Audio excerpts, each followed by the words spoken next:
તો સાબર ડેરીમાં ભાવફેરને લઈને થયેલા ઘર્ષણના મુદ્દે સાબર ડેરીમાં તપાસ માટે હવે એફએસએલની ટીમ પહોંચી છે। ડેરીમાં થયેલ નુકસાનીની જે એફએસએલ છે તેના દ્વારા તપાસ કરવામાં આવશે। ગઈકાલે 50થી વધુ ટીયર ગેસના સેલ પણ છોડવામાં આવ્યા હતા, જેને લઈને આક્ષેપ પણ લગાવવામાં આવ્યા છે કે એક્સપાયરવાળા જે ટીયર ગેસના સેલ છે એ છોડવામાં આવ્યા હતા, જેના કારણે ખેડૂતનું મોત થયું છે। વધુ અપડેટ સાથે સંવાદદાતા હિતેશ અમારી સાથે જોડાઈ ગયા છે। હિતેશ, જે ગત રોજ બબાલ થઈ હતી, વિવાદ ઘર્ષણ સર્જાયું હતું, ત્યારબાદ આજે એફએસએલની ટીમ ત્યાં પહોંચી છે।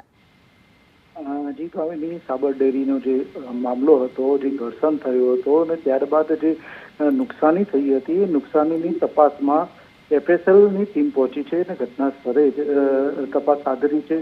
જે ગતરોજ જે સ્થાનિક કક્ષાએ જે હોબાળો થયો હતો, પથ્થરમારા થયા બાદ 50થી વધુ જે ટીયર ગેસના સેલ છોડાયા હતા। જો કે ટીયર ગેસની ચકાસણી મામલે આજે ટીમે સમગ્ર બાબતના ચકાસણી હાથ ધરી છે અને આજે જે સાબર ડેરીના જે દરવાજા હતા, જે તોડી નખાયા હતા, તે પણ તેની બી ચકાસણી હાથ ધરવામાં આવી છે। જી ભાવિની, આભાર માહિતી માટે।